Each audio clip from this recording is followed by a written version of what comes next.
primero que nada, bienvenidos y bienvenidas a todos.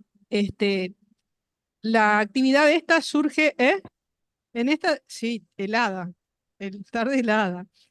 La actividad esta surge a partir del interés planteado por varios de los colegas en relación a algunos temas de salud ocupacional y de certificaciones. En realidad, en base a la normativa, a algunos problemas que se plantean en la práctica, en relación a algunas demandas en diferentes servicios, y bueno, nos pareció que estaba bueno iniciar este año con estas actividades. Invitamos al profesor Tomás porque nos parece muy importante darle a esto un encuadre desde lo que es la perspectiva de la salud ocupacional, más allá de las certificaciones, sino ubicarnos realmente desde una mirada desde la salud ocupacional. Agradecemos también la presencia del equipo del Departamento de Certificaciones y Médicas de ACE, que bueno, que están las compañeras que ya las iremos presentando. Está también el doctor George Albert y la doctora Mónica Blanco, que es la que va a hablar de toda la parte de normativa. Y bueno, los dejo con el doctor Tomasino. Muchas gracias. Quiero agradecer a la sociedad y a la invitación. Es una oportunidad además de intercambiar nuevamente con muchos de los colegas que hemos trabajado en alguna oportunidad desde el área que dirige el doctor George Albert. Y bueno, mi intención es una reflexión, no hay soluciones en la presentación, sino más bien desafío frente a un tema tan complejo como es la evaluación de la incapacidad temporal, que ha tenido y de alguna manera siempre una mirada a veces compleja del tema o a veces demasiado lineal y simple, y que repercute sin duda en los organismos, en las instituciones. El tema ausentismo como tal de causa médica es un tema que Recursos Humanos, veo a Silvia Borba y me imagino que es un tema que le preocupa y le ocupa seguramente en su tarea desde hace. Entonces, la idea es reflexionar con ustedes algunos temas que tienen que ver con las certificaciones médicas. Yo justamente decía, en la primera transparencia justamente iba orientado a esta mirada reflexiva. La certificación médica ha estado en el debate público, sin duda. En el debate público quiero decir que históricamente, además no solamente hoy puntual, pero históricamente ha estado siempre en consideración del público y en general con una mirada negativa hacia el acto de la certificación como tal, porque en definitiva, tanto para el usuario como para el profesional médico que realiza la actividad, no se encuentra satisfecho con el sistema, con el modelo, con la forma o cómo se lo valora a la hora de realizar la actividad y la certificación como tal.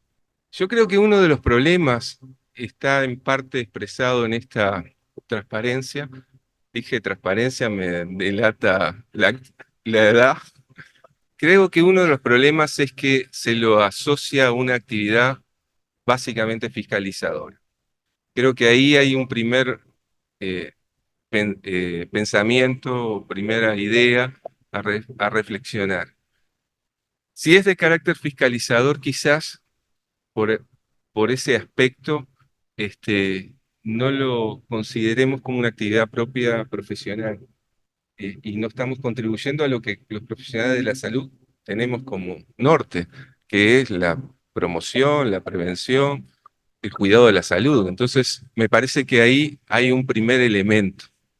Si se, si se mira como un mero trámite de carácter fiscalizador y está lejano, como dice la expresión, considera dicha actividad lejana a contribuir a la salud.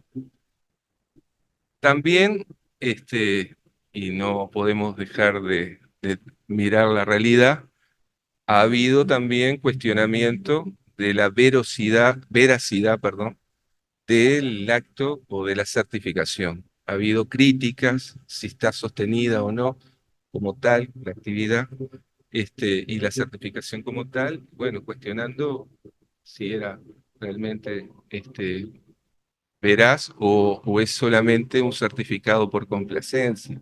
Pues eso ha estado en la discusión. Creo que hemos, todos los distintos actores hemos tenido momentos en que este tema estuvo más o menos en la mesa de discusión. Por otro lado, la certificación médica tiene repercusiones a nivel individual porque tiene que ver también con nuestra condición de trabajador, este, de empleado, perdón, y repercute obviamente en nuestra carrera funcional, profesional. De alguna manera, la situación de la certificación tiene un nivel, digamos, de repercusión individual. Lo tiene familiar, sin duda también, y esto está asociado a aspectos económicos, sociales, y obviamente en el ámbito laboral, porque el trabajo de por sí es una actividad colectiva. Si hay alguien que tiene una situación de salud que no le permite estar actuando laboralmente en condiciones tanto psicofísicas para realizar la tarea, repercute también en los resultados laborales de ese entorno donde está inserto ese trabajador certificado. Y esta complejidad se da en gran parte porque la relación salud y trabajo, y ahora hablando desde la especialidad, desde la salud ocupacional, que tenemos como objeto justamente la relación salud y trabajo, es compleja, es heterogénea y está atravesado por diferentes niveles de interés, porque es lógico en un ámbito que está el área de lo que podríamos decir el bienestar y la salud de las personas y de los individuos en condición de trabajo, y por otro lado está el espacio de trabajo como espacio productivo, generador de bienes y servicios, generador de valores. Entonces, obviamente ahí hay una serie de contradicciones o complejidades que hacen que el acto de la certificación tiene necesariamente eh, debería tener una complejidad mayor que la de un simple acto administrativo. Si no debería ser un acto administrativo, sino que tendría que tener que ver con esta complejidad, un acto que desde ya decimos debe ser un acto médico, formando parte del proceso de rehabilitación o curación o reinserción eventualmente de ese individuo cuando está transitando por un evento agudo o frente a una enfermedad crónica, a una descompensación de su enfermedad de base. Yo traje esta frase porque a mí me parece importante para entender entonces la complejidad del mundo de la relación entre la salud y el trabajo.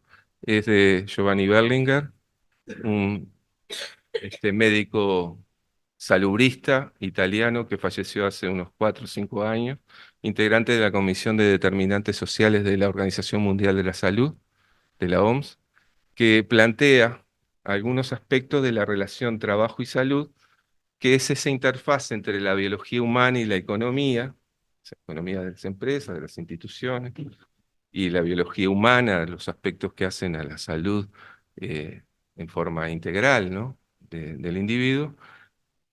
Son dos espacios en donde hay creciente interés por los conflictos éticos durante la práctica. Muchas veces nosotros como profesionales nos enfrentamos a situaciones que pueden entrar en contradicción con nuestra práctica profesional deontológica, lo que debemos hacer. No sé si me explico. Entonces, este es otro aspecto a tener en cuenta y los cuidados los cuidados éticos que debemos tener a la hora de la práctica de de la certificación médica.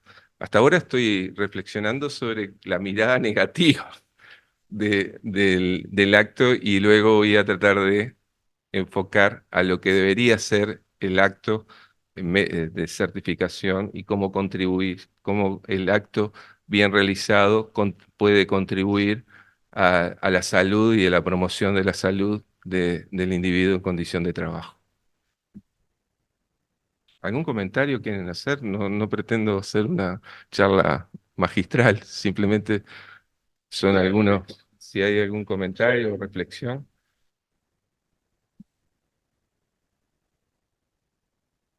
Bueno, por tanto, si la certificación médica no debe ser un acto fiscalizador, como comentábamos inicialmente, con finalidad meramente punitiva para combatir el ausentismo. Apelar solamente al control sin actuar sobre las condiciones de trabajo y la situación de la salud del trabajador es una forma equivocada de abordar el ausentismo de causa médica.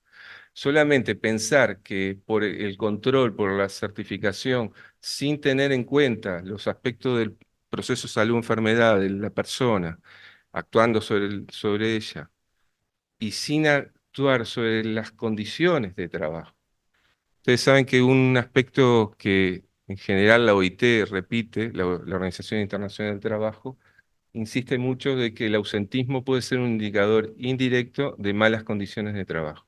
Ausentismos elevados muchas veces están relacionados, según la Organización Internacional del Trabajo, a condiciones no adecuadas de trabajo. Cuando digo condiciones no adecuadas de trabajo, no me refiero solamente a las condiciones físicas. Recién hablaban los colegas, identificaban algún problema de humedad en este salón este, y lo que puede significar desde el punto de vista de la salud, algún asmático seguramente quizás haga un broncoespasmo, sino a otros aspectos que hacen a las condiciones de trabajo, entre otros, por ejemplo, en el sector salud, entre otros aspectos, el contenido del trabajo. Trabajar con personas tiene una demanda muy particular y personas en situaciones de vulnerabilidad frecuentemente, tanto sanitaria como social, suponen una alta carga emocional, cognitiva, física, y por tanto, si no actuamos sobre esas bases, digamos, que generan ese desgaste particular en las condiciones de trabajo, probablemente fracasemos en cuanto al éxito de disminuir el ausentismo, que si lo pensamos en forma global, el ausentismo como tal tiene todas esas repercusiones individual, social, familiar, económica, institucionales, laborales. Entonces, estamos todos de acuerdo que está bien que se logre disminuir como objetivo. El tema es la forma. Si lo pensamos solamente desde la lógica punitiva del control administrativo, estamos, por lo menos desde nuestra reflexión que hacemos, acá está la profesora agregada Elizabeth Chávez, esta presentación ha sido reflexionada en conjunto, por lo menos desde nuestra reflexión, entendemos que es inútil y muchas veces, para el médico que trabaja en áreas de control de ausentismo, de certificaciones médicas, se siente desvalorizado porque tiene pocas herramientas para transformar esa realidad y parece que aporta poco a la salud y al bienestar de las personas que se están certificando. No sé si me explico. Digo, creo que esa es una lógica que hay que valorar en este sentido. Evidentemente que igual el ausentismo de causa médica es multifactorial. Nadie discute que hay elementos individuales y hay elementos colectivos, hay aspectos estructurales, hay aspectos de proceso. Habla de una complejidad, realmente requiere de una política institucional que apunte al bienestar y que sea el indicador ausentismo más bien un indicador de evolución de esas políticas, cuando logramos revertir situaciones. Yo pienso, y aquí hay varios docentes de la clínica psiquiátrica, de psiquiatría, del área de salud mental, ¿cuántos pacientes ustedes tienen? Pacientes crónicos con patología psiquiátrica compleja, psicosis, y todo el esfuerzo que hacen para la inserción en lo familiar, en lo social y en lo laboral, por el valor que tiene el trabajo para el individuo, por su integración, porque mejora obviamente su calidad de vida, porque además seguramente evoluciona mejor, digamos, no solamente con lo farmacológico, con la psicoterapia, con todas las herramientas que ustedes manejan. Es decir, el ámbito laboral y su inserción laboral es algo que lo tienen como objetivo. Entonces, el pensar la lógica de la intervención para mejorar en ese sentido los indicadores de ausentismo, creo que nos revalorizan, digamos, el acto que al inicio mencionábamos puede ser motivo de malestar profesional.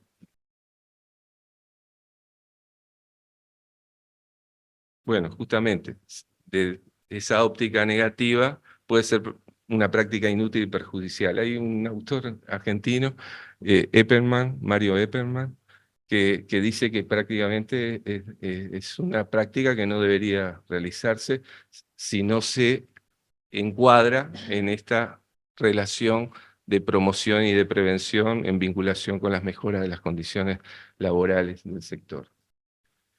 Frecuentemente desmotivante para el profesional médico y para el usuario, ya que no contribuye al proceso de recuperación de la salud. Entonces, me parece que hay que reorientar nuestra práctica en el sentido de que debemos trabajar en coordinación con aquellos equipos de salud que hacen a la recuperación y a la rehabilitación del individuo en situaciones críticas que no le permiten trabajar. Y bueno, volviendo a Berlinguer, Berlinguer fija algo que frecuentemente en salud ocupacional, por lo menos, nosotros nos preocupamos muchas veces, que no se trabaja, a veces se le pide al médico especialista en el área de la medicina laboral, la salud ocupacional, que seleccione al individuo que banque cualquier condición. Berlinguer lo decía hasta en tono humorístico, decía hasta Superman tiene su factor de riesgo, la kriptonita, dice. Es decir, todos tenemos de alguna manera alguna debilidad. El tema no es trabajar tratando de encontrar aquella persona o aquel hombre o mujer que soporte, como dice aquí, cualquier condición de trabajo, sino preocuparnos por la mejora de las condiciones laborales o por la adaptación de las condiciones de trabajo a las aptitudes de la persona, a las capacidades de la persona. Yo creo que en ese sentido hay que pensar muy bien de qué manera una persona con una patología psiquiátrica severa, crónica, cómo logramos también que esa persona pueda insertarse laboralmente. Me parece que ahí hay un trabajo que va a ser de interfase entre el médico clínico y el médico que trabaja en los servicios de salud en el trabajo, que sé que es una preocupación, pero que ahí hay algo a construir y que, bueno, en las instituciones existen servicios de salud en el trabajo, algunos más desarrollados, otros menos desarrollados, pero que tendrían que cumplir esa función de interfase entre el clínico que atiende y acompaña el proceso terapéutico de la persona, del trabajador, y el médico que trabaja en un servicio de salud en el trabajo con la idea de adaptar y ajustar a las condiciones de trabajo, a las capacidades del individuo. Yo esto lo pongo para cortar un poquito la reflexión y hacer un poco, hacer una autocrítica de cómo muchas veces nos ven a los médicos que realizamos las certificaciones, como alguien que ha perdido cierto grado de humanidad y solamente valora la situación. El que haga diagnóstico de burnout en este médico es claro por la actitud cínica y la distancia emocional que presenta, evidentemente no es lo que queremos hacer. Abajo hay una frase de Bernardino Ramazzini, que se lo considera el padre de la medicina del trabajo, que elaboró un tratado sobre las enfermedades de los artesanos en 1700, y en su prefacio, el Bernardino Ramazzini decía, jugando con tanta irreflexión con el pellejo humano. Es decir, tenemos que tener una actitud también de empatía a la hora de pensar en la valoración de la situación de salud de la persona. Yo siempre, y a los posgrados siempre insisto, prefiero equivocarme que en el sentido de más y pensar y no estar con esa actitud que frecuentemente se tiene de es un simulador, tiene algún problema, nos está tratando de engañar. Yo prefiero equivocarme de más que de menos. Este, en fin, pero es algo a tener en cuenta. Quizás los años me hacen pensar así, el- la vejez. Este, ¿Cómo debemos encarar el tema? Entonces, la certificación médica debería ser siempre considerada un acto médico. Esto es lo primero. Parece que hay que revalorizar el acto como tal. ¿Y el acto médico por qué? Porque lo hace un profesional médico, el tratante, muchas veces en la nueva normativa, y de eso no voy a hablar porque por suerte está la doctora Blanco, que sabe mucho de derecho y seguramente nos va a aclarar algunas ideas. Pero orientado a valorar la situación de salud del trabajador en relación a la demanda del puesto de trabajo. Tenemos que tenemos que actuar como médicos a la hora de tomar la decisión de la certificación y tener en cuenta la situación de salud. ¿Cuál es la situación? ¿Cuál es el pronóstico? ¿La evolución del mismo? En sí, cuáles son las capacidades en el momento que se está haciendo la evaluación. ¿Es una situación transitoria, temporal, o es una situación definitiva que habrá que evaluar y que para eso hay instancias de juntas médicas, de evaluación de la situación, si estamos frente a una situación irreversible y es imposible reinsertar ese trabajador, o se puede reinsertar readaptando el puesto de trabajo o ubicándolo en otra tarea que le sea de interés para la empresa y que sea, por supuesto, de interés también para el trabajador en la medida que pensamos que ganamos todos en esa reubicación o readaptación. Determinando si se encuentra apto o no apto. Es decir, la certificación debe estar pensada desde esta lógica en relación a la capacidad para la tarea. Y ahí a veces tenemos ciertas dificultades porque muchas veces tenemos un trabajador y nos dice, tengo tal cargo, pero no tengo idea de la tarea específica, si realmente está en condiciones para asumir las demandas de ese puesto de trabajo o el puesto de trabajo puede tener eh, digamos, condiciones, si no se efectúa realmente adecuadamente, con repercusión a terceros.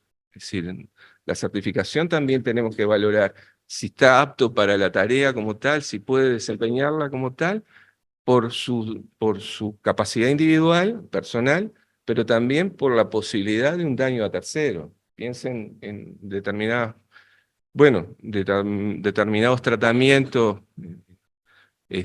con con psicofármaco y la repercusión en los reflejos en alguien que conduce maquinaria pesada, por decir un ejemplo, y que esa medicación está sostenida durante un periodo de crisis, pero que luego eventualmente es una incapacidad temporal, es algo a certificar. Pero ahí no solamente si tiene capacidad para la tarea, pero si además tiene un riesgo hacia terceros, me parece que es parte de la evaluación. Por eso digo que es un acto médico en donde trabajamos en lo semiológico, deberíamos trabajar en lo semiológico, deberíamos acceder a la información médica para entender la lógica de la situación en relación al puesto de trabajo. Y ahí es la interfase con los servicios de salud en el trabajo. Yo creo que estamos todavía en una etapa de desarrollo de los servicios de salud en el trabajo y ahí tenemos ciertas dificultades. Muchas veces no tenemos el interlocutor en el servicio de salud en el trabajo, en el lugar. En fin. Bueno, como todo acto médico conlleva responsabilidad profesional, por lo que se debe certificar lo que se ha verificado. Ahí no hay duda. Nosotros tenemos una responsabilidad que va de lo civil, penal, es decir, estamos realizando un acto como cualquier otro acto médico. Y lo debemos hacer a conciencia y a nuestros 5 minutos, a nuestro correcto pensar,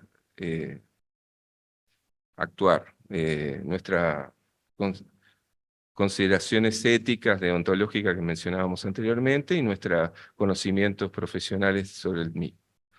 Ya lo comenté, el diagnóstico y tratamiento planteado se deberá estimar el tiempo de recuperación y la capacidad de trabajo. En relación a esto, les quiero recordar que hay una herramienta de práctica, es el uso de los TER, de los tiempos estimados de recuperación, que es una cartilla. Acá la coordinadora fue la profesora Elizabeth Chávez, que tiene una guía. Es decir, la guía es como todo. Esto es, la realidad es bastante más compleja que un esquema, pero ayuda a tener una estimación comparativa de los tiempos que se estiman. Por ejemplo, en la patología de salud mental, en general son los de los tiempos más prolongados, 60, 90, 180 días. Digo, y es aquello del tirano Procusto, del mito de tirano Procusto. O lo estiramos o lo alargamos en el lecho, ¿se acuerdan? Bueno, los baremos, los tiempos de estimación de recuperación ofician como eso. La realidad es bastante más compleja, pero bueno, es una guía. El otro aspecto que queríamos reflexionar, ya que me quedan menos de 5 minutos ya, es el reintegro programado. A mí me parece que esto debería ser algo a tener en cuenta. Algunas instituciones, algunas empresas lo tienen, otras no.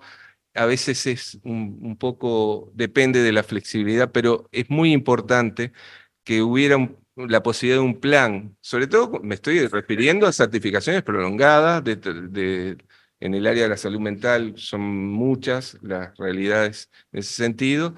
Y bueno, coordinando entre el servicio, el médico tratante y el servicio de salud y seguridad en el trabajo, deberían jugar un rol ahí importante.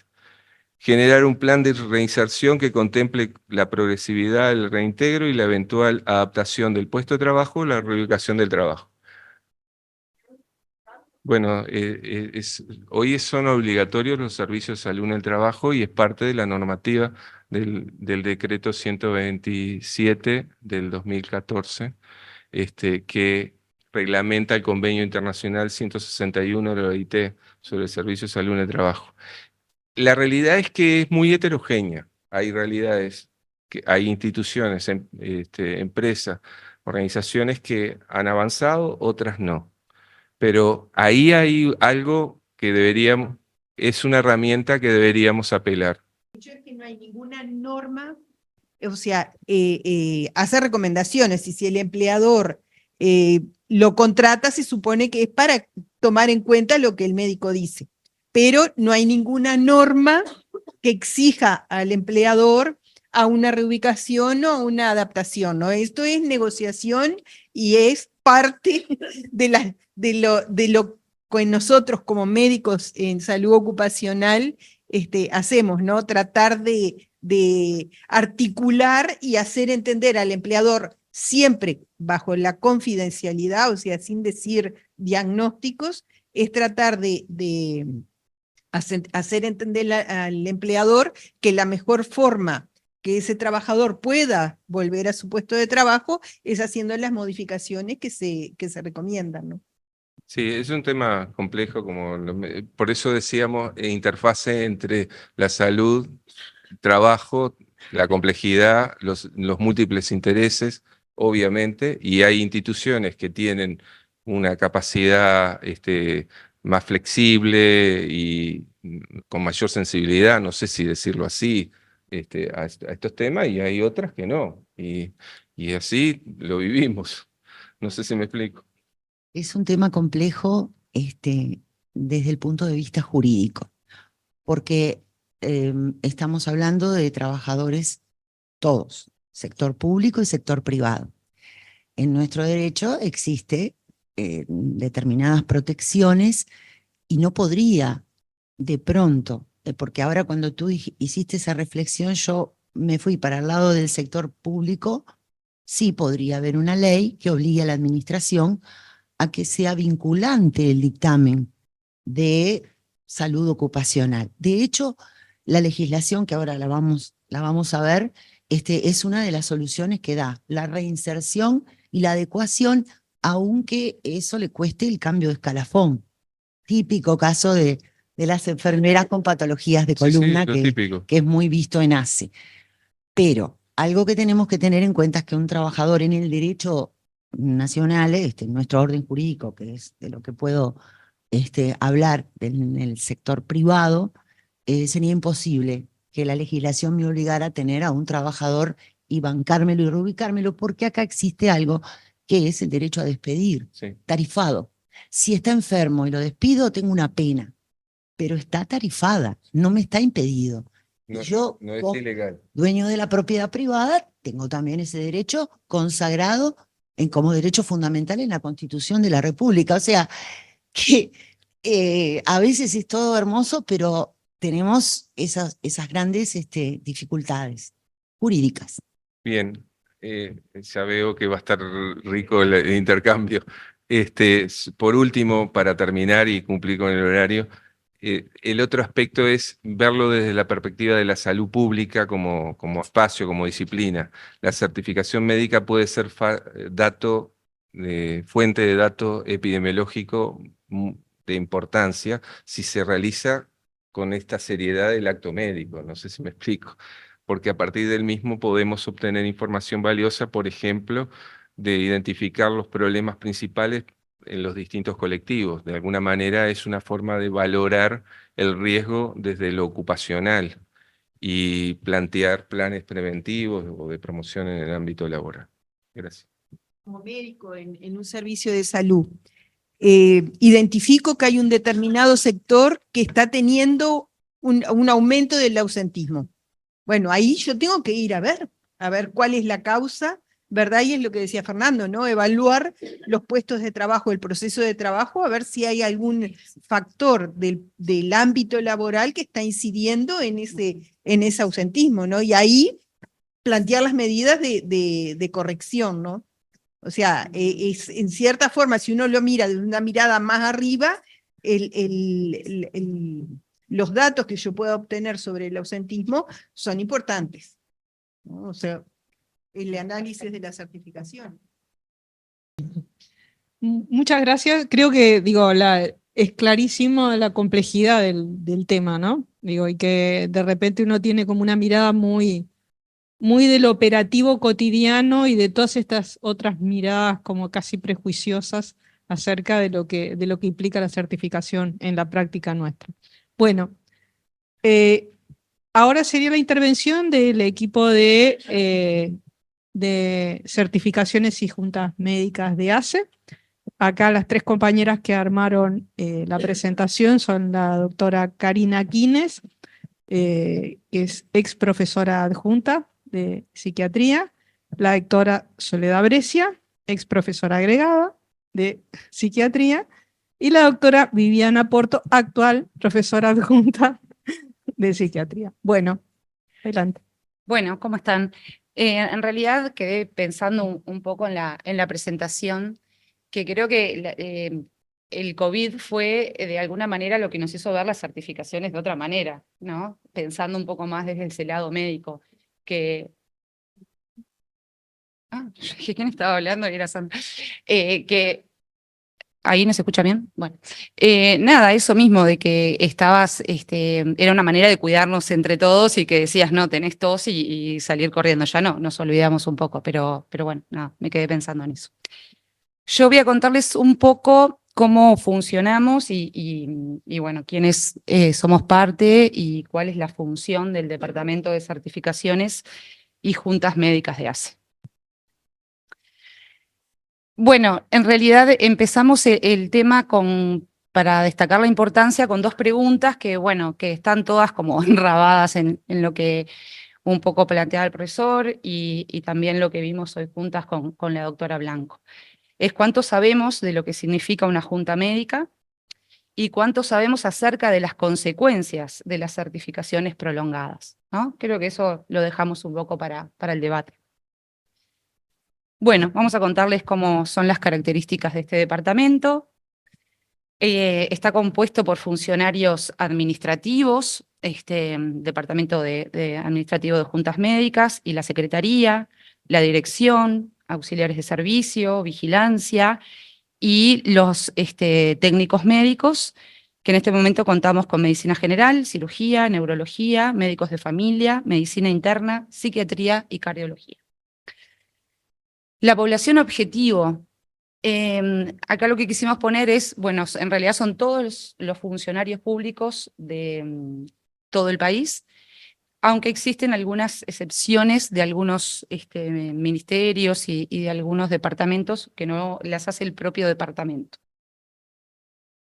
Sí, por eso me quedé media ahí, porque nos quedaron algunos arreglos que hicimos hoy que no se ven acá, pero cualquier cosa me ayudan ustedes un poquito. Bueno, ¿cuántas funciones o cuáles son las funciones que tiene el departamento? Una de ellas es las licencias, después vamos a hablar de cada tema, así que lo paso medio rápido, son las licencias maternales de las funcionarias de ACE, fiscalizaciones de certificaciones médicas a domicilio, de certificaciones médicas del Ministerio de Salud Pública, del Ministerio, el MEF, el sector catastro, en periodos electorales como ahora, de las constancias y certificaciones médicas que presentan los funcionarios que fueron designados a mesas, las propias juntas médicas, peritajes, convalidaciones de juntas médicas realizadas en el interior del país, revisión de juntas médicas de otros organismos y juntas médicas en conjunto con salud ocupacional tutelar. Certificaciones médicas a domicilio. Ahí, ¿qué sucede? La Secretaría del Departamento revisa diariamente las certificaciones del BPS que no pueden salir del domicilio y adjudica a los médicos que las realizan, pasa las direcciones, los nombres, para que vayan a fiscalizarlos a domicilio. Esto se hace de lunes a domingo de 0 a 24. Así que si no pueden salir del domicilio, quédense en su casa porque es todo el tiempo que puede llegar el médico fiscalizado. Y llega. Certificaciones médicas, que esto es lo que decíamos, que son enviadas por recursos humanos, que en realidad fue una de las aclaraciones que teníamos que hacer, que en realidad el que envía es el director de cada organismo, que envía para hacer la certificación cuando le toca a cada funcionario. ¿Sabes qué? Que está bastante mal ¿no? Sí, en periodos electorales, bueno, lo que decíamos, cuando alguien está certificado, su médico tratante plantea que no puede no puede estar en la mesa por alguna patología, bueno, llegan tanto los que están certificados, eso, bueno, está certificado por un colega.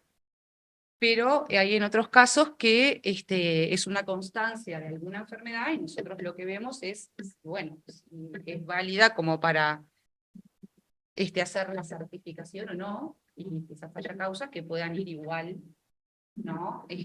A realizar las mesas electorales.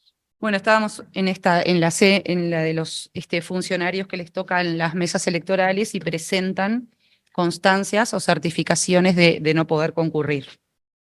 Bueno, las juntas médicas propiamente, bueno, las realizamos en el departamento o en ciertas circunstancias a domicilio. También en el interior del país lo que estamos haciendo la mayoría es por Zoom o videollamadas para que sea mucho más fácil el acceso a todas las personas. Los peritajes, esa solicitud del organismo en funcionarios cuando está cursando un procedimiento administrativo. O sea, no es que cualquier empleador puede solicitar un peritaje a un funcionario que quizás a mí me llame la atención cómo está funcionando o ciertas conductas, no se puede pedir desde ese lugar, a no ser que ese funcionario esté en medio de un sumario, solicite una impugnación por dictamen, o cuando en la indicación de junta médica solicitan, sobre todo que sea más, lo revemos si es un peritaje más que una junta médica. Las convalidaciones de las juntas médicas realizadas en el interior del país llegan a Secretaría de este departamento y lo hace el director del servicio. Esa es otra de las tareas. La revisión de juntas médicas de otros organismos, el INAU es bastante frecuente que nos envíe, después de hacer algunas juntas médicas, que nos pide para rever esa junta médica. Y, bueno, un poco de lo que habíamos estado hablando, de las que tenemos en conjunto con Salud Ocupacional de UDELAR, que es un marco, en el marco de un convenio con UDELAR, y se realiza una junta médica ampliada con docentes y posgrados de la especialidad. Se decide por el equipo médico del departamento un poco cuál paciente o cuál funcionario más bien sería el que tiene sentido verlo en este conjunto. Aunque también puede ser, puede venir a pedido de la unidad ejecutora de ese funcionario. Bueno, ¿cuál es el procedimiento? Las juntas médicas están enmarcadas en la ley 16.104, el artículo 12. La solicita la dirección del organismo por número de inasistencias, por certificaciones. Cuando nos excedemos en un plazo de 30 días en un año, o 50 en 2 años, que no tiene que ser año calendario, sino cuando inicia la certificación, ahí pasaría directamente a través de la dirección de su unidad ejecutora a solicitarnos a nuestro departamento la junta médica. Aclaramos que no es una tarea asistencial. El tribunal está conformado por 3 médicos. Los citamos y lo vemos en 30 minutos, donde revisamos la historia clínica electrónica, tenemos la entrevista, el examen físico y la realización del dictamen. A veces no lo podemos terminar ahí porque precisamos más datos, es cuando le pedimos a los médicos tratantes un informe ampliatorio para poder definir el dictamen. El dictamen se hace en un formulario tipo, que vamos a medida o habitualmente cuando termina la entrevista, realizamos el dictamen.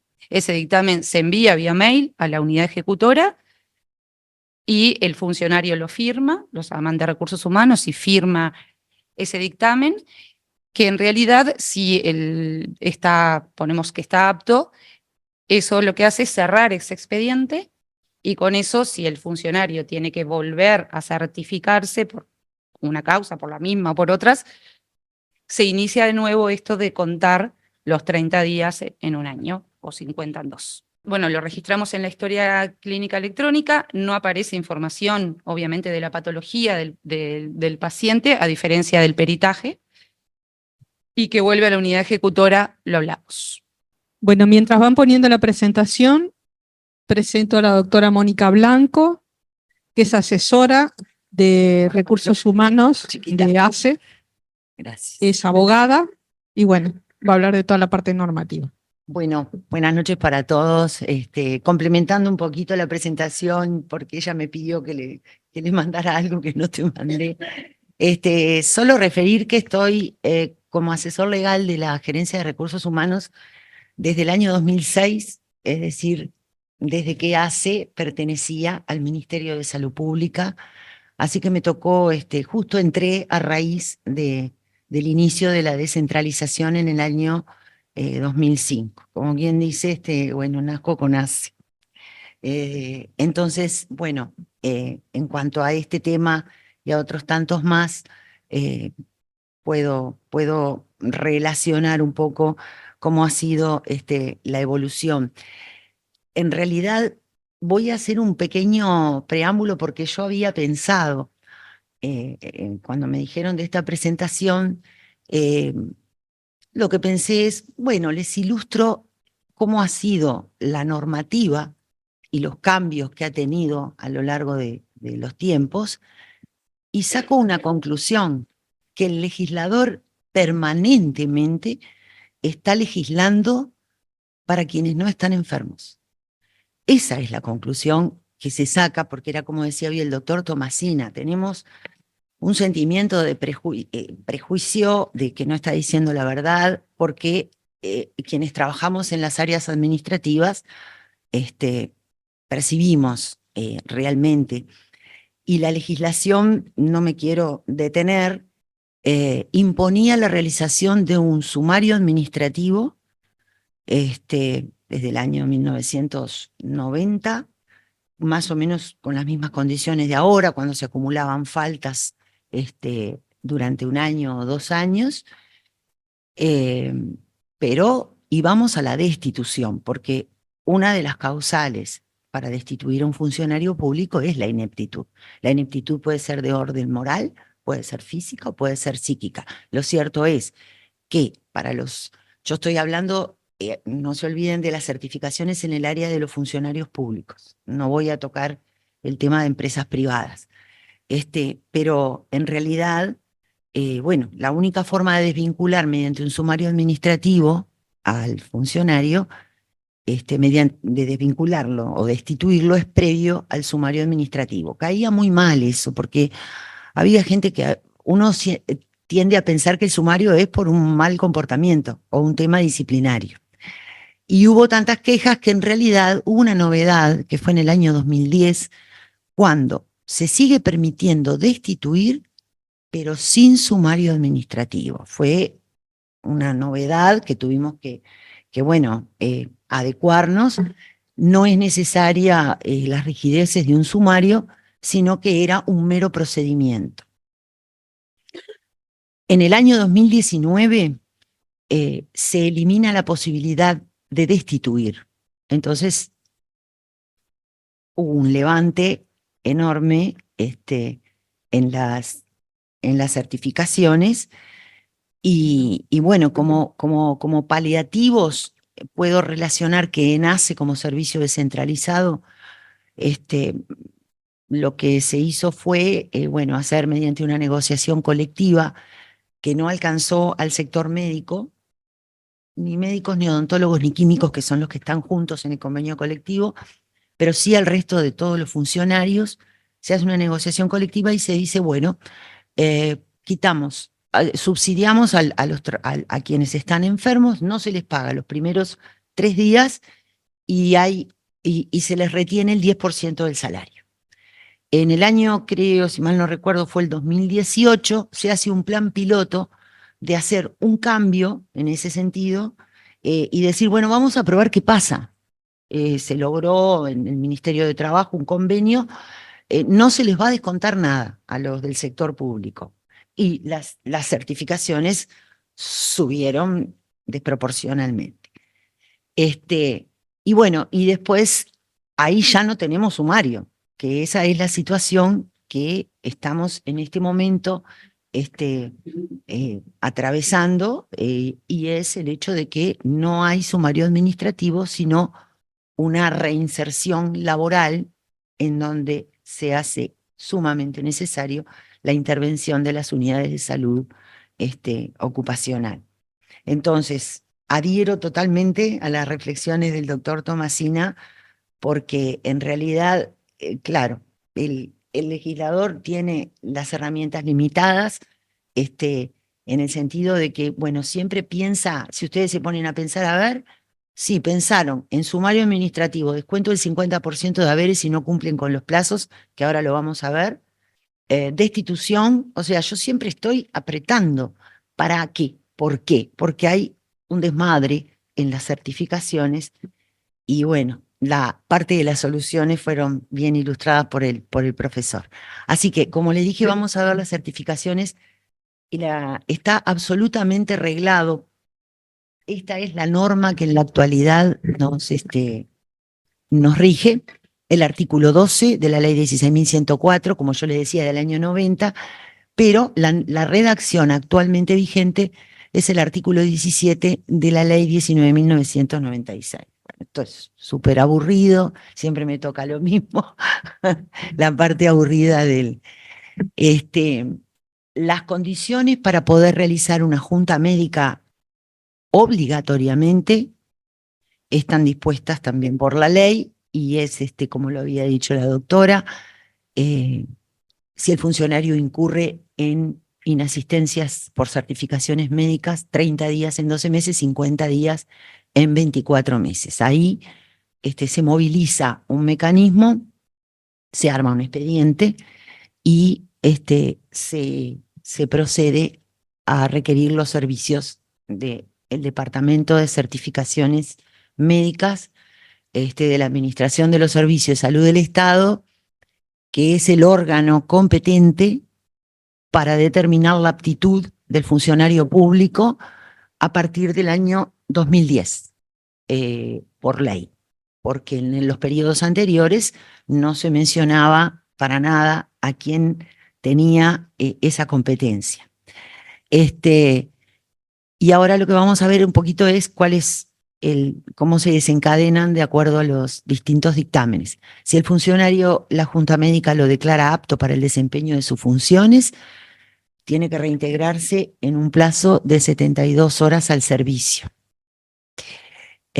Puedo comentar, de repente vale la pena referir respecto a esto, que la experiencia con la que contamos en un organismo tan grande como ACE, es que, bueno, no tengo proporciones, pero el funcionario no es común ver que se reintegren al cabo de las 72 horas. Lo que es común es abrir la pantalla y ver la certificación de vuelta colgada por otro mes y por otro mes y por otro mes.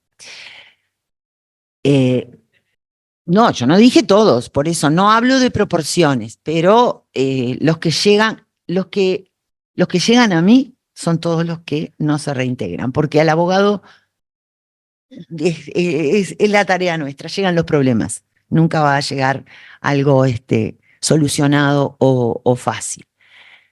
Algo para reflexionar en cuanto a esto es que si hay una ley que dice que a las 72 horas tú tienes una obligación, que es reintegrarte, con total derecho la administración pública podría perfectamente decir, no se reintegró, retengo sueldo. En los hechos, ningún gobierno lo ha hecho. O sea, ¿por qué? Por el valor y la dimensión que tiene lo que está detrás, que es un médico, la firma de un profesional médico que le dice, del médico de cabecera de pronto, tratante, que le dice al funcionario, no te vuelvo a certificar. Lo correcto sería, retengo el sueldo, el funcionario se opone porque tiene derecho a réplica de la Junta Médica, pero eso se nos ha desvirtuado. Quizás porque toca una parte muy sensible que es nada más y ni nada menos que bueno, la fuente del diario vivir, que es el salario del trabajador. Pero los funcionarios están tan acostumbrados a que no pasa nada que ni siquiera se oponen, no se dignan a oponerse al dictamen de ustedes. O sea, el funcionario tranquilo, ni dice no estoy de acuerdo, nada, se notifica y se sigue certificando. Eso es lo que pasa muy a menudo en los hechos, lamentablemente. Puede declararlo no apto, la Junta Médica es otro de los dictámenes, en forma permanente para el desempeño de sus funciones. Acá hay una alusión a que cumplidos los 2 años continuos de licencia por enfermedad, lo puse junto porque la ley le da el mismo efecto y entiende que si un trabajador está 2 años continuos certificado por enfermedad, deviene la incapacidad en forma permanente. Es como una solución legal cuando en los hechos no se presenta porque no tengo declaración de no apto, pero lo que se hace es que la situación acarrea la misma consecuencia que cuando no está apto, que es el comienzo del trámite jubilatorio. En la actualidad el funcionario tiene un plazo de 30 días para concurrir al Banco de Previsión Social y ahí es que empieza a trabajar la comisión técnica del Banco de Previsión Social para dictaminar cuál es la situación de esa persona, si va a ser acogida por los beneficios jubilatorios, si tiene una incapacidad parcial o si no, o si está apta, porque no tienen por qué coincidir el dictamen de la comisión técnica del BPS con el dictamen de la Junta Médica. Refiero por arriba, no quiero invadir doctor Tomasinal, se trabaja en forma distinta. El objeto de una Junta Médica es determinar la aptitud o no para el desempeño de las funciones inherentes o de las tareas inherentes al cargo presupuestal. El Banco de Previsión Social trabaja con una tabla de baremos, decreto del año 2013, 306, ¿no?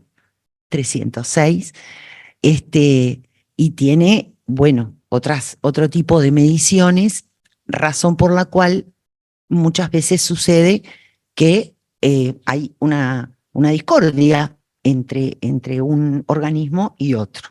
Entonces, ahí vamos a ver cómo se arregla eso. Si el Banco de Previsión Social dice que no está, acá seguimos con la Junta Médica. O sea, volvemos a otro tipo de dictamen de la Junta Médica. Funcionario no apto en forma transitoria para el desempeño de sus funciones. Y la Junta se expide generalmente con respecto a una revaloración dentro de un determinado plazo. A veces vemos de 30, 60, 90 días. Bueno, nosotros lo que hacemos desde el punto de vista administrativo simplemente es encargarnos de tener ese plazo presente para poder volver a pedir que la Junta lo revalore. Y ahí es que en ese tipo de situaciones generalmente es que vemos que el funcionario llega a los 2 años. Y ahí decimos, bueno, va a BPS. Puede suceder que la Junta durante ese tiempo lo declare apto, pero en los hechos el funcionario se sigue certificando. Entonces, nosotros lo que hacemos es aplicar ese artículo y le decimos, usted tiene 30 días para concurrir ante el Banco de Previsión Social, abrir la carpeta para obtener el dictamen de los servicios de salud de ese organismo. Si no concurre, hay una penalidad, que es la retención del 50% de los haberes. Entonces, generalmente el funcionario se deja estar, no va o lo que sea, y reaccionan muy bien cuando se les retienen los haberes, porque bueno, es parte de la condición humana. Entonces, acá ya llegamos al dictamen del Banco de Previsión Social, porque o la Junta lo declaró apto y tiene que trabajar, o lo declaró, no lo declaró, pero llegaron los 2 años, tiene que ir al BPS, o lo declaró con una incapacidad absoluta y total, y va a BPS. Entonces acá se abre el tema de los dictámenes del Banco de Previsión Social. El BPS dice que no configura incapacidad laboral. En ese caso, cuando antes lo que hacíamos era darle una vista y decirle lo vamos a destituir, la normativa refiere que la dirección de la unidad ejecutora empieza a trabajar para tratar de adecuar de acuerdo a la capacidad certificada, porque acá hay una gran diferencia. La Junta Médica se va a expedir en relación a la aptitud o no. El Banco de Previsión Social se rige por una tabla de baremos en donde se refieren las proporciones de la incapacidad de la persona. Entonces, ahí es como que, bueno, tiene algo que hace que no pueda de pronto abordar su propio, pero tiene un baremo, tiene un grado de incapacidad. Entonces, en ese caso, muchas veces en ACE requerimos la participación de la unidad de salud ocupacional para que nos ayude, porque estamos hablando de hospitales o bueno, centros de salud asistenciales, a veces con más de 6.000 personas, y la jefa del departamento de enfermería a veces hace años que la persona no la conoce, no sabe qué hacer, qué tiene, qué patología tiene, porque tampoco está en la obligación del empleador conocer por qué ese funcionario lo mandamos al Banco de Previsión Social y lamentablemente no lo acogió. Entonces, ahí nosotros lo que hacemos es informar que el funcionario a veces va y dice, sí, me pones acá, allá, me sacás, me pones en en la policlínica y me sacás de cuidados moderados y todo bien. Pero a veces el funcionario se resiste y hay que entrarle a los técnicos de salud ocupacional para que nos ayuden a definir la reinserción, porque si no lo que vamos a tener, seguimos teniendo un cargo ocupado con un funcionario enfermo. El funcionario entonces, si es reubicado en ACE, se labra acta y bueno, nos la dan a conocer, se archiva el expediente. En el caso de que el funcionario no sea reubicado, la ley lo que dice es que se procede a declarar excedentario de ACE y lo absorbe la Oficina Nacional del Servicio Civil para redistribuirlo en el resto del Estado. Vale la pena referir que siendo ACE un organismo que tiene 800 funciones, creo, no es la administración central, que contamos con administrativos y bueno, otros escalafones. En ACE hay de todo para hacer.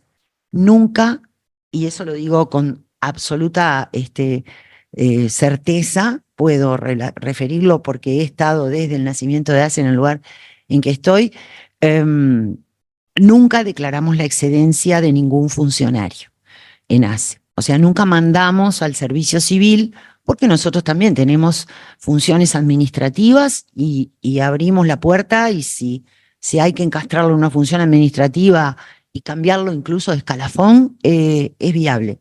O sea que es una solución. Después, si el funcionario, bueno, no es reubicado, volvemos, el tema es igual a la declaración de excedencia. ¿Configura incapacidad absoluta y permanente para todo trabajo? Bueno, ahí no hay problema, esa es la más fácil. El funcionario accede a los beneficios jubilatorios por incapacidad y, por supuesto, que lo invitamos, ahí hay otro tema. Lo invitamos a que renuncie.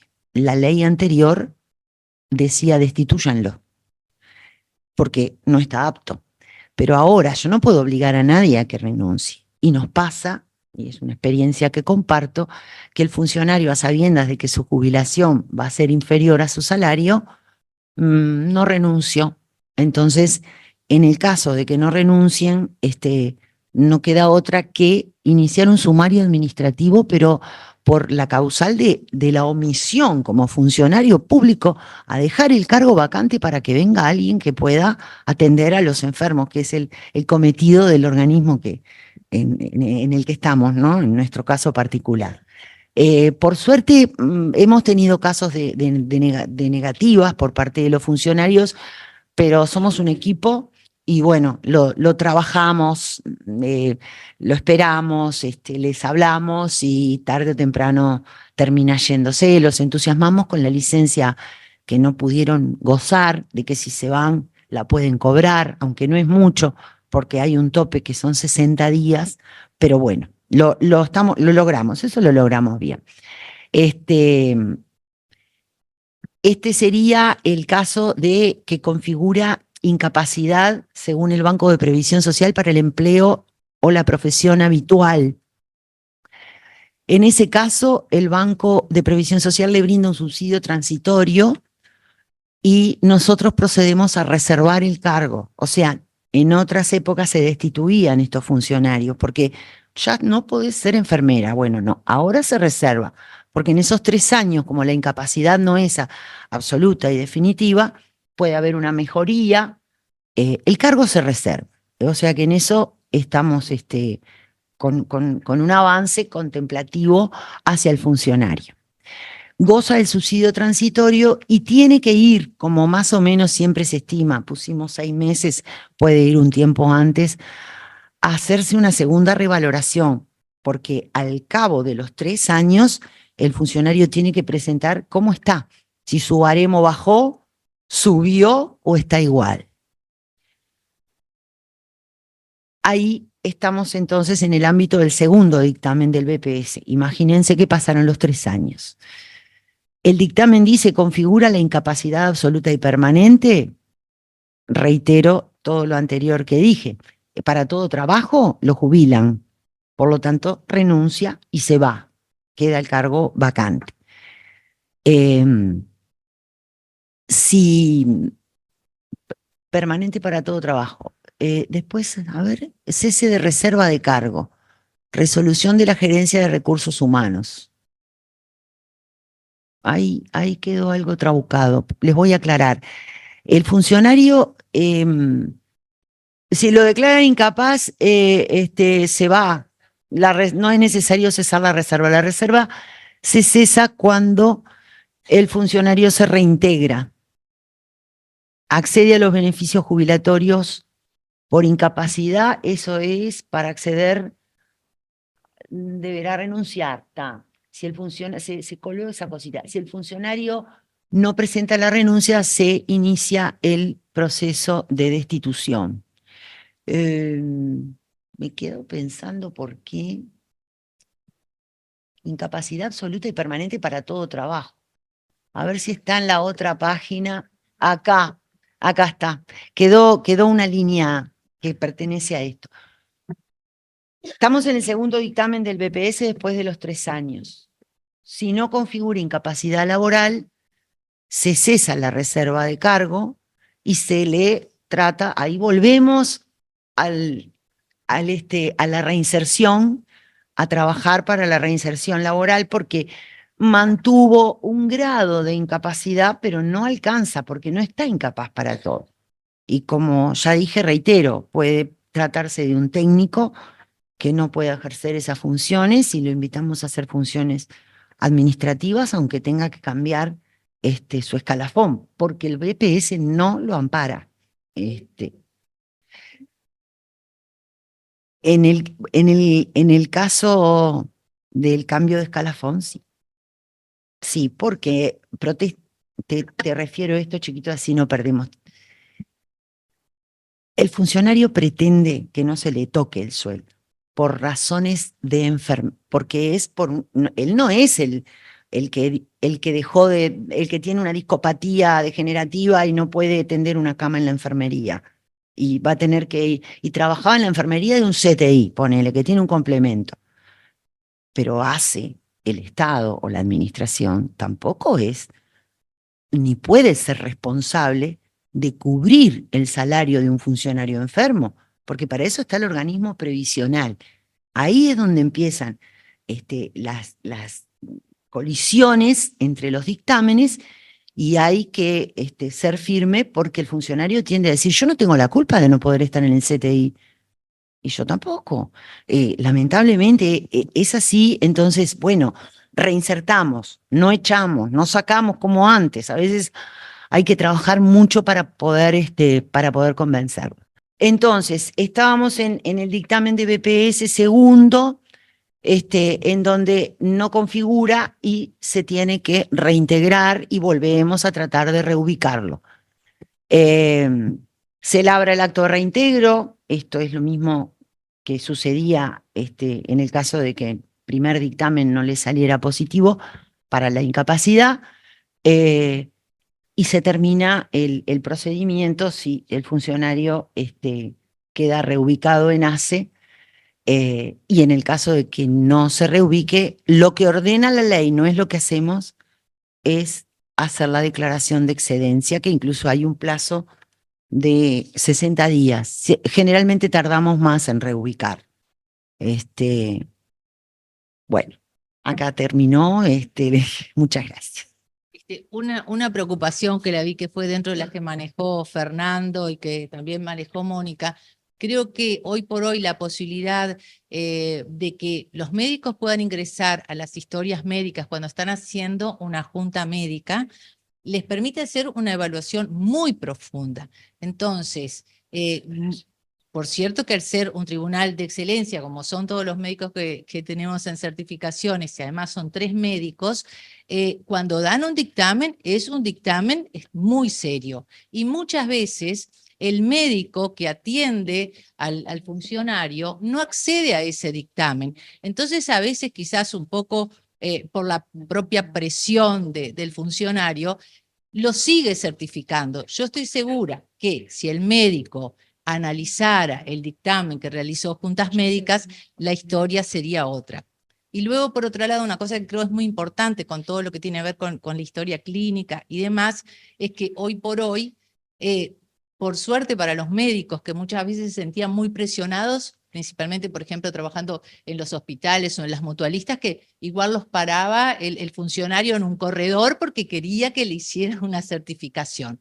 Hoy por hoy, con el nuevo sistema de certificaciones, las únicas certificaciones válidas son las que están en la historia clínica. Entonces creo que eso facilita porque ya no va a haber personas que inventan ciertas patologías, sino que va a ser el médico que lo va a ver en consultorio y por ende va a poder ver su historia clínica, va a seguir su evolución y entonces eso facilita el trabajo del médico en consultorio y a la vez el trabajo de los médicos de certificaciones médicas que al acceder también a la historia logran excelentes resultados. Nosotros nos pasó cuando arrancamos con el doctor Albert, no existía ni la historia clínica electrónica en certificaciones.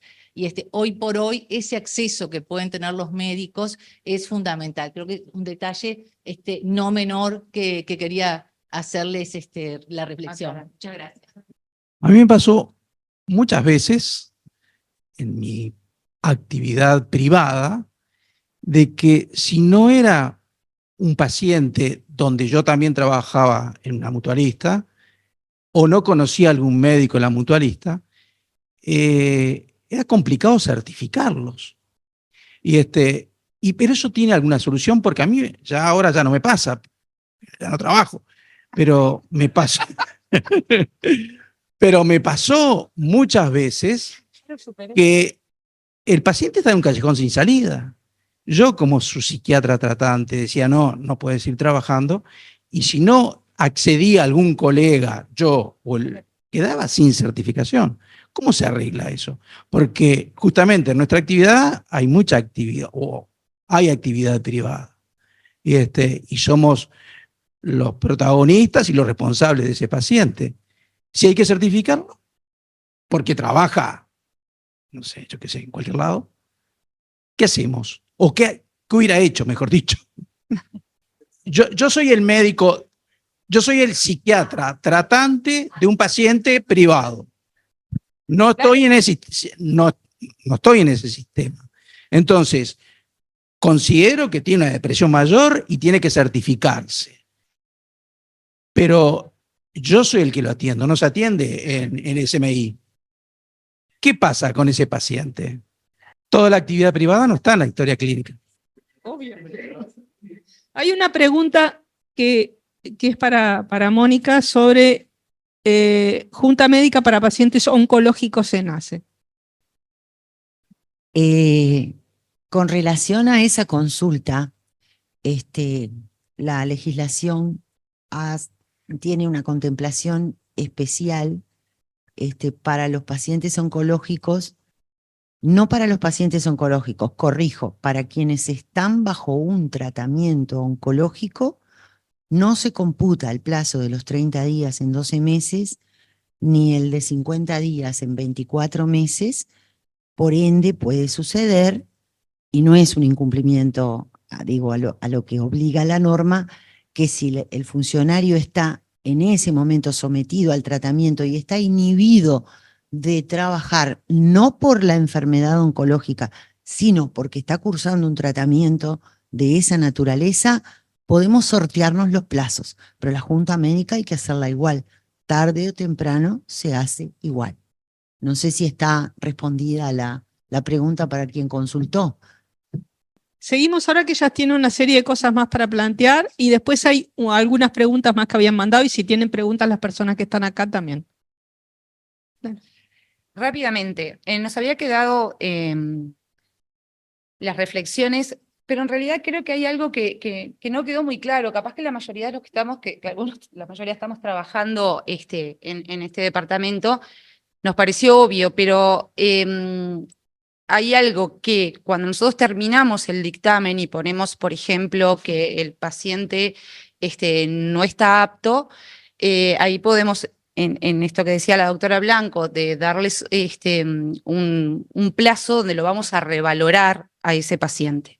ese plazo de revaloración no es una certificación nuestra, es algo que a veces los médicos cuando trabajamos en nuestros lugares de trabajo, desconocemos un poco cuál es la función de la junta médica y a veces quedamos como, bueno, si la junta médica dice y nosotros somos los que decimos, bueno, ¿qué dice el médico tratante? Por eso es que a veces les pedimos un informe, sobre todo de carácter de cuál va a ser la evolución con respecto a laboral. Entonces ahí, exacto, entonces ahí es donde empieza a haber una serie de conflictos que alargan un montón también como los plazos, ¿no? Entonces, dentro de eso, no sé si se entendió, capaz que leyendo un poco las reflexiones, que dice la importancia de la certificación como acto médico, creo que en eso coincidimos todos, ¿no? Bueno, en pensar un poco todas las variables que están dentro de ese acto. Las dificultades del sistema, un poco lo que planteaba el doctor Mosera, con respecto a que eso también pasa dentro de la mutualista. Yo certifico a un paciente durante un plazo y cuando quiere sacar hora con ese mismo médico, no va a encontrar en 30 días hora con ese colega o con ese médico, entonces va a ir a otro y lo certificará o no, y ahí empieza a haber un montón de dificultades en esto de que alguien le termine de dar bueno, el alta para poder reintegrarse. No, que aclarando un poco eso también, no es necesario que el funcionario esté certificado hasta ser visto en junta médica, que es otro error que vemos muchas veces. Bueno, yo lo certifico hasta que vea la junta médica. No, el funcionario, la certificación puede terminar y ser visto en junta médica ya reintegrado. Y eso no es solamente un concepto que a veces podemos tener nosotros, sino que a veces algunos departamentos de recursos humanos no permiten el retorno del funcionario, dicen ellos, hasta que no tienen el apto de la junta médica. Eso pasa en algunos lugares específicamente, que tampoco es así. En realidad el funcionario, si no está certificado, médicamente hablando, ¿no? Puede trabajar de alguna manera, ¿no? Entonces eso es como bien interesante porque no es que tenga que pasar por la junta para reintegrarse. Claro, está 3 meses más sin reintegrarse a trabajar, porque la Junta le dimos ese plazo de 3 meses que en realidad no era una certificación, era para volver a ver cómo estaba después de esos 3 meses, cómo mejoró o no con el tratamiento. Capaz que las podemos leer. En realidad, otra de las reflexiones, bueno, un poco esto que poníamos de las dificultades del sistema, lo vimos. En ausencia de datos estadísticos, la impresión general es que las certificaciones por patología psiquiátrica y osteoarticular son las más frecuentes y prolongadas. Esto trae un montón de complejidades un poco que tienen mucho que ver en esto de que hablamos hoy de la reinserción en dónde, porque hasta desde una silla, para los que sufrimos de la espalda, es complicado estar, ¿no? 4 horas sentado en una butaca, a veces sin colchón, para hacer una policlínica. Entonces, esto que parece como sencillo, no es tan fácil plantearlo a los lugares de trabajo para que se cambien, ¿no? Según las necesidades de cada funcionario. Otro tema que nos pareció importante es de dónde surge la función del psiquiatra en relación a la certificación, que somos los únicos que podemos certificar 30 días y salir de la casa. ¿No? Muchas veces los pacientes vienen y te dicen, no, vine porque mi médico me dijo que es el psiquiatra el que me puede certificar por 30 días o con más plazo, porque la patología es algo que capaz que no es tan clara, no es no sé, una tendinitis. Y eso creo que es algo que el colectivo médico, no sé dónde lo leyó, y nos cae un montón de esas certificaciones donde quizás también eso es lo que explique que también muchas de ellas sean por psiquiatra, cuando en realidad no es un paciente con causal psiquiátrico. Uno de los ejemplos típicos que me ha pasado muchas veces es en el puerperio, ¿no? Que creo que más de uno lo hacemos por complacencia, ¿no? A veces te dicen, tengo un embarazo gemelar, 2 hijas, no tengo a nadie, Y bueno, el ginecólogo me dijo que me certificara por psiquiatra, como si nosotros fuéramos una especialidad diferente donde no entramos en la ética ¿no? Pero bueno, para pensar. Y bueno, la guía TER, que es un poco el tiempo esperado de recuperación, que es un poco bueno, lo que hablaba el profesor, para comparar a veces, cuando vienen a veces algunos pacientes de 5 años que están certificados por una angustia, ¿no? Dicen, bueno, pero no estoy mejor, ¿no? Entonces mi psiquiatra me sigue certificando. Y entonces ahí empiezan bueno, situaciones problemáticas. Es un tema largamente hablado. La ampliación de la lista de enfermedades profesionales es un convenio internacional de la OIT que el país ratificó, y en el 2011 se amplió la lista de enfermedades profesionales a la patología osteomioarticular, que no estaba incluida. Hoy es la principal causa de enfermedad profesional. Hay unas casi 400 enfermedades profesionales anuales identificadas por el Banco de Seguro. El 80% son osteomioarticulares. La patología de la salud mental no está, ni el trastorno de estrés postraumático, ni las depresiones reactivas a situaciones bueno, de trauma, pero vinculadas al trabajo, vinculadas a lo profesional. No están contempladas. Cuando se amplió en el 2011, la CONASAT, el Consejo Nacional de Salud y Seguridad en el Trabajo, planteó, que es el organismo rector en el área de la salud y seguridad en el trabajo del país, que lo preside la Inspección General de Trabajo, el Ministerio de Trabajo, y están los organismos Ministerio de Salud Pública, Banco de Seguro, Banco de Previsión Social, y los delegados del PIT-CNT, Ministerio de Salud Pública, PIT-CNT y las cámaras. Es un organismo tripartito, de acuerdo al planteo de la OIT, el Convenio Internacional 155. Ahí, cuando se amplió la lista de enfermedades profesionales, se dijo que se iba a generar documentación para vincular posibles patologías de origen profesional del área de la salud mental. Es decir, que había que documentar, que ir generando evidencia.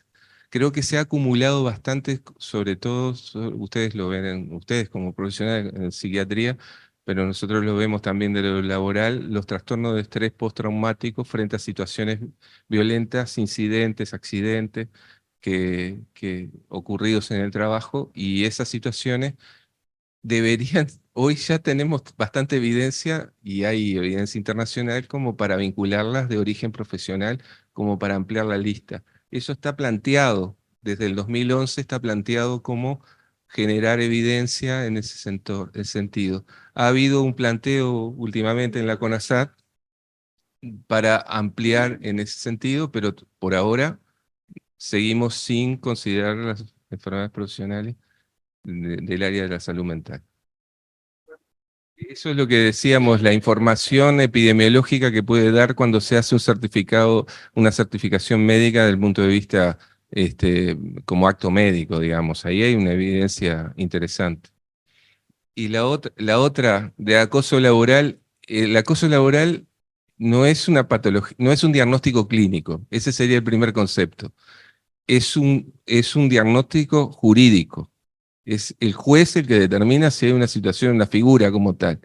Entonces, ahí hay bastante, yo les sugiero, hay información, el año pasado se hizo un primer congreso de violencia y acoso laboral en el Uruguay, que se hizo con participación de Facultad de Derecho, participó la ex decana de Derecho Cristina Mangarelli, bueno, Facultad de Psicología y Facultad de Medicina, nosotros participamos por ello. Hay una publicación, me parece que es interesante, que está de acceso libre, se llama, son las publicaciones de la jornada de acoso laboral, y me parece que ahí hay bastante elemento. Nosotros como clínicos podemos evaluar la percepción. De hecho, el acoso laboral, desde Leyman, que era un psiquiatra, y Mary Irigoyen, psiquiatra francés, es decir, desde lo clínico evidentemente se percibe, digamos, elementos sugestivos pero lo que hay que evaluar es la prueba, y la prueba pasa por una evaluación de de las condiciones como tal de trabajo y los testigos de la situación. Entonces, es una figura, nosotros hemos visto muchas veces diagnóstico de acoso laboral. No lo podemos hacer desde la policlínica, desde una consulta. A relacionar, porque muchos llevan, cuando se está en el ámbito de probar si hay o no acoso laboral, la persona afectada, una de las cosas es un dictamen de su médico que manifiesta, exacto, la repercusión en la salud. Es un detonante que puede provenir de ahí, una situación, y los médicos en eso creo que, no sé si deben o no, pero suelen ser condescendientes, como cuando te dicen que tiene un trastorno psicológico o emocional tras un estrés postraumático, entonces dice pérdida de un hijo. Eso lo vemos permanentemente. Ah, no, no, claro, claro. No, sin dudas. Sí. Lo que puede pasar, sí, ahí, que hay cosas que sabemos que se asocian más como presentaciones clínicas a situaciones de acoso. Es lo único que podemos decir. Tal cual. No, para la certificación no. Por lo que presenta.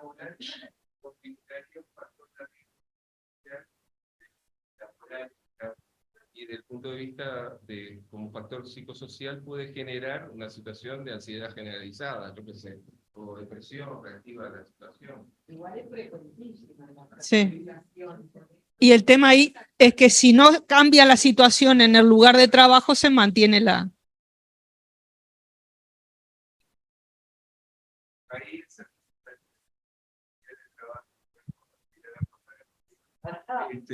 Es fundamental trabajar en los aspectos que hacen a la identificación, caracterización de la situación bueno, y prevención, en definitiva. Hay otra pregunta respecto a si existe alguna norma que ampare para hacer una certificación parcial para determinado tipo de... No, ya está, no.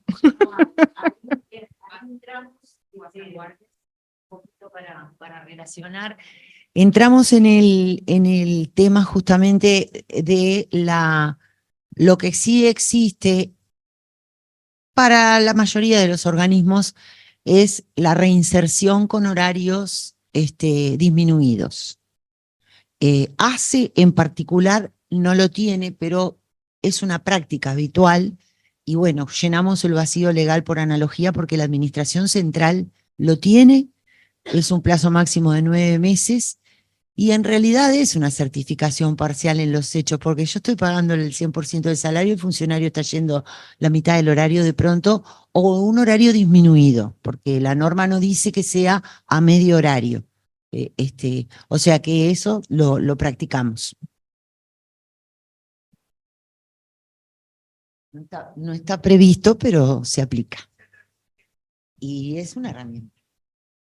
Bueno, ¿alguna otra pregunta o comentario? ¿Quién me certifica? Bueno, muchísimas gracias y bueno, quedan planteadas cosas para seguir pensando. A mí lo que me parece más interesante es esto de poder trabajar en lo que tiene que ver con lo de la adecuación, valoración del puesto de trabajo y adecuación de las condiciones, que eso es un gran debe. Digo, en la medida que no hay una norma que ampare en muchas de estas cosas y no es una práctica instalada, creo que es algo que habría que pensar y trabajar bastante. Erika, ¿quiere hablar? ¿Dónde estás? Hola, ¿qué tal? Estoy acá en el chat, estoy en el Zoom. No, un poco respecto a la pregunta que hacía de la certificación parcial, que me queda una duda, y yo ponía un ejemplo en la pregunta.